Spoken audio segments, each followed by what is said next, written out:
Hey, I'm Mike Draper with WindowCleanerSafety.com, and we've done a lot of different safety trainings and things throughout the country. And one of the things that we've always noticed when we do these things is the new OSHA mandate of 1910, General Industry Standard, is that their expectation of contractors is to plan, provide, and train. And when we're doing these safety trainings, one of the things that we see is in a lot of contractors' eyes and minds, they just don't know where to begin. And it can be overwhelming, we get that. And so one of the things that we created at WindowCleanerSafety.com was the JHA safety app. And it's in the Apple Store. It's also on the Android store as well, App Store. And so it can be downloaded there on both applications or platforms. I'd like to just walk you through a residential setting on the JHA Safety app and show you, as an owner or the salesperson that's going out and doing this job, how this app would work for you. So if you've got your app downloaded, and you'll see it here on the screen, but you basically pop in your job name, and I'm just going to put on here window cleaner as my job name. My job description is going to be window cleaning. And you'll see it populate. And then my address, I'll put just a fake address in here, 11 Main Street, and then who filled it out. So I'll put my name in there. And so then it gives you an option of residential or commercial. And so we're going to choose here, and we'll go residential for the purpose of this.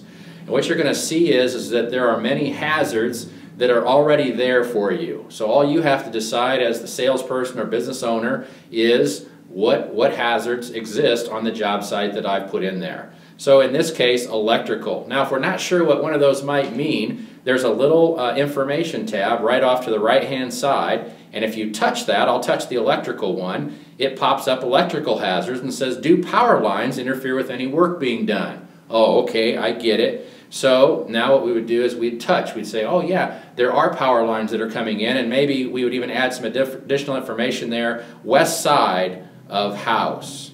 So we know that the guys we send out there, we're going to be alerting them to an electrical hazard that they may have. All right, now we keep going down the line. Chemical use. Will they be using any acids or any harsh chemicals that they would have to be? We'll leave that one unchecked. How about a water-fed pole? Will they use a water-fed pole on the job? We'll touch that. And then we might even put on there north side of building, or north side of house rather, that needs done. Now we continue on to ladder use because we know that ladders are used a lot on residents, so we auto-populate that for you. And we really have three different types of ladder hazards that exist on a residential job. One is on the ladder itself. Two is ladder transfer. That means if we're going to leave the ladder to another surface. And then on the roof, so we're going to be up on the roof walking around, maybe doing a roof wash or even doing window cleaning while we're on the roof. So this first one, let's just say we're going to be on the ladder, but we don't know what that means. So again, we hit that information tab. It says employee will be working while on a ladder. Okay, I got it. Yep, he will. And I'm even going to tell him in this additional information here that he needs an extension ladder. So that way, when this auto-populates, it's going to tell the guys what they need to put on their truck as well. It's a really useful tool, and we'll just leave it at that. We'll say that that's where he's going to be. They're not going to transfer. They're just going to work on a ladder. They're not going to get on the roof. And then you'll notice there's one more tab there that says Other Hazards, and that's for something maybe unique on that job site that we didn't put in here. So let's put on there, okay, yep, there is a traffic hazard. And it's because there's a busy street there and we're going to try to rope our trucks off or cone them off or whatever we may need to do. And so we put that traffic hazard in that population thing. Now what we do is we've got all of our potential hazards checked. And so what we would do is we would say Finish JHA. And what that would do is it's going to send you to a screen where you're going to be able to create a PDF. And so on my phone I hit Create PDF.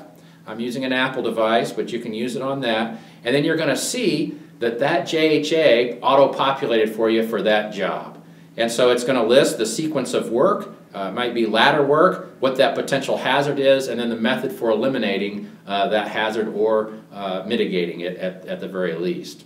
So this can be taken back then. You can go over it with your guys. You can send them out a written plan that they're going to try to execute out there and be safe. You're going to be able to issue the correct tools. You know you're not going to issue a ladder that doesn't have leg levelers on it if you have an uneven surface out there. So it really helps with a lot of things. It helps you to plan, provide, and train, which is exactly what it was designed for. Now you could have hit at the beginning commercial as well, but we hit residential this time just to kind of show you how it works. So if you are struggling with your safety requirements, if you've got employees out in the field, a JHA is mandatory. You've got to provide that for your employees so that they know the safety consequences that are happening on the job site that you're sending them to. This is a wonderful way to get that done. So check it out in the Apple Store or on the Android Store, either one. It's the JHA Safety app.